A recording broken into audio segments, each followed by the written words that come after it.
কাল রাতে বাসায় চোর আসছিল। এটা দেখে বাবা বলে, বাইরে আমার ছেলের মোবাইলটা নিয়ে যা। মা বলে, বাইরে আমার মেয়ের ফোনটা নিয়ে যা। চোরের সব কিছু নেওয়ার পর চলে যেতে চাইলে আমি বলি, মামা গো, আমাদের বইগুলা নিবা না?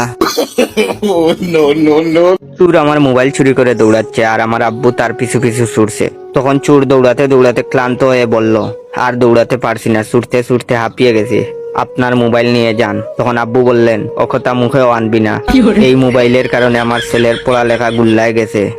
তখন চোর বলল, তাহলে আপনি আমার পিছু পিছু দৌড়াচ্ছেন কেন?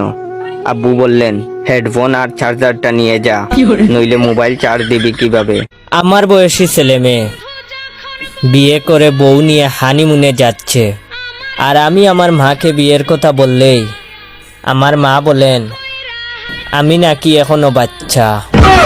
কি রে সেমড়ি, তোর কি বান্ধবী বলে না ওরে একটা বয়ফ্রেন্ড খুঁজে দিতে? যদি বলে তাইলে তুই ওরে আমার কথা কস না কেন? লন্ডন যাওয়ার লোভে যারা বুড়া বুড়া আন্টিরে বিয়া করবা, তাদের বিয়ের পরে এই অবস্থা হবে। আমি জুয়ান একটা পোলা, বুড়া বউয়ের কাছে আমায় মায়ে দিছে বিয়া। শেষ যৌবন জানা মিটায় না রে মোরে কোকাইয়া।